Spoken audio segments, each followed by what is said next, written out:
तुम्हारे अंधविश्वास ने, आडंबर ने, पाखंड ने, ढोंग ने, जातिवाद ने, छुआछूत ने, सांप्रदायिकवाद ने, वर्ण व्यवस्था ने इस देश को नफसंग नहीं, इस देश को कमजोर कर दिया। आप कह रहे हो कि बौद्ध धर्म, अरे बौद्ध धर्म ने भारत का सर ऊंचा किया है।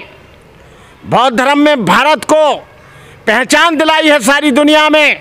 मोदी जी तुम्हारे जाते हैं जापान तो वो कहते हैं बुद्ध देश से आया हूँ।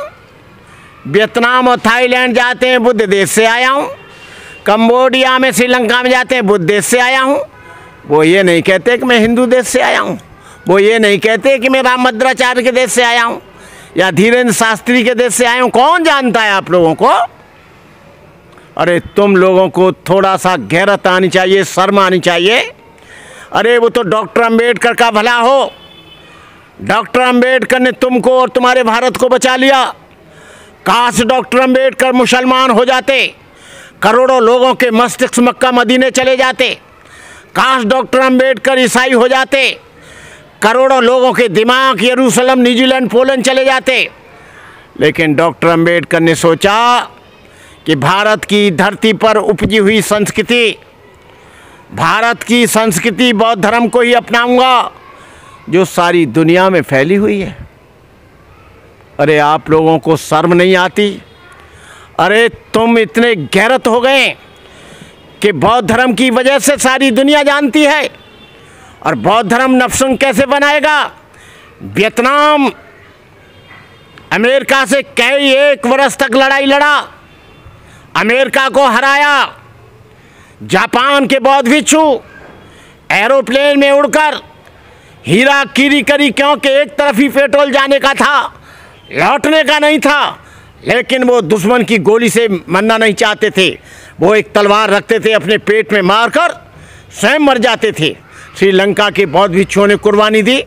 अरे तुम कह रहे हो, अरे यदि देश को नफसंग बनाया तो तुम्हारे तमाम तरह के आडंबर पाखंड ने बनाया। और तुम कहते हो कि अनात्मवाद, अनात्मवाद लोगों को भाग्य और भगवान के ये तमाम आडंबरों से दूर करता है। जब तक इस देश में अनात्मवाद रहा तब तक ये देश फूलता फलता रहा। और जैसे ही यहाँ पर हिंदू धर्म का बोलबाला हुआ, 400 वर्ष मुसलमानों ने राज किया, अंग्रेजों ने राज किया। यहाँ पर आप थे, आपकी संस्कृति थी, आपकी विचारधारा थी, आपके लोग थे, आपके राजपूत थे, आपके ठाकुर थे, आपके 33 करोड़ देवता थे। लेकिन आप मुसलमानों से अपने आप को बचा नहीं सके, देश गुलाम हो गया। अंग्रेजों से भी नहीं बचा सके, इतने कमजोर थे तुम लोग। और बौद्ध विहारों का तुमने हिंदूकरण कर दिया था। बुद्ध विहार जितने भी देश के हैं, चाहे चारों मठ हैं, तुमने बौद्ध भिक्षुओं के कत्ल किए थे। पुष्यमित्र शुंग कोई और नहीं, हम ही पुष्यमित्र शुंग है, जिसकी वजह से सरयू नदी में बौद्ध भिक्षुओं के सर काट काट कर गिरे गए और एक सर की कीमत 100 सोने की दीनारें दी गई। आप कहते हो कि बौद्ध धर्म ने इस देश को नफसंग बना दिया। अरे बौद्ध धर्म यहाँ होता तो आज सोने की चिड़िया नहीं, ये हीरे मोती की चिड़िया होती। लेकिन मुझे कहने में बड़ी लज्जा आती है कि आप लोग रोज़ाना अनर्गल, अंड-वंड, बेबुनियादी स्टेटमेंट देते रहते हो। अरे ये 6 करोड़ यहाँ पर अभी ईसाई हो गए, क्या बौद्धों ने किए? 30 करोड़ यहाँ मुसलमान हो गए तुम्हारे धर्म को छोड़कर, क्या बौद्धों ने किए? जब तक तुम्हारे धर्म में छुआछूत रहेगी, वर्ण व्यवस्था रहेगी, ऊंच नीच रहेगी, ब्राह्मण की प्रमुखता रहेगी, क्षत्रिय का बल रहेगा और बनिया का धन रहेगा, जब तक यहाँ पर समानता नहीं आ जाती तब तक आप लोग हमेशा ऐसे ही चिल्लाते रहोगे। रामभद्राचार्य जी, धीरेन्द्र जी, चारों शंकराचार्यों को मैं पूछना चाहता हूँ, तुम्हारी विचारधारा की स्वीकारोक्ति, तुम्हारी विचारधारा की मान्यता कितने देशों में है? पहली यहाँ स्वीकारोक्ति सारे वर्ल्ड में ईसाई धर्म की है, दूसरी मुस्लिम धर्म की है, तीसरी बौद्ध धर्म की है। अरे तुम्हारा तो, तुम्हारी संस्कृति इतनी श्रेष्ठ है, कहीं अता और पता ही नहीं। और तुमको तो कोई देश अपने यहाँ आने की मान्यता देगा ही नहीं, क्योंकि तुम लोग वहाँ छुआछूत फैलाओगे, ऊंच नीच फैलाओगे, वर्ण व्यवस्था फैलाओगे, भाईचारे को ख़त्म करोगे, करुणा मैत्री के संबंध को नष्ट करोगे। तुमको कोई नहीं आने देगा। बौद्धों को आने देंगे, ईसाइयों को आने देंगे, मुसलमानों को आने देंगे, तुमको नहीं। और तुम कह रहे हो कि बौद्ध धर्म ने देश को नपुंसक बना दिया, अनात्मवाद ने इस देश को ख़त्म कर दिया। अरे मोदी जी अच्छा काम कर रहे हैं, मोदी जी को कुछ मत कहो।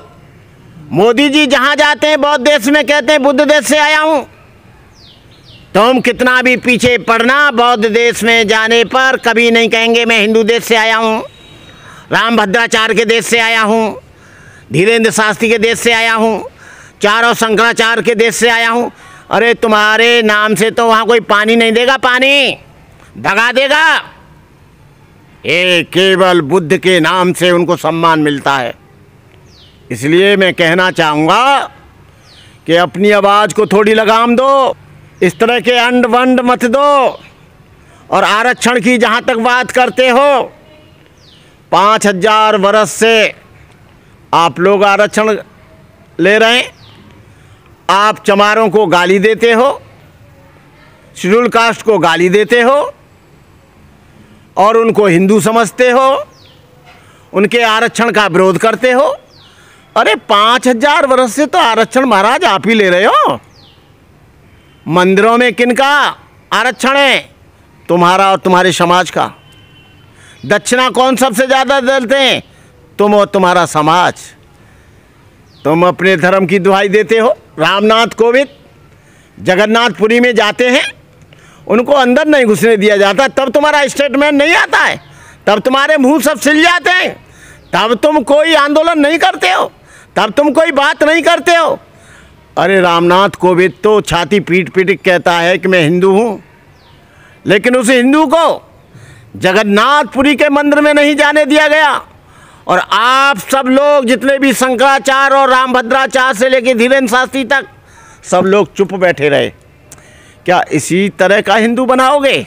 उस शूद्र का रुपया भी ले लोगे, मंदिर भी बनवा लोगे, ईंट भी लगवा लोगे, ईंट भी मांग लोगे, और वो जब धो पहुँच के मंदिर बना दे।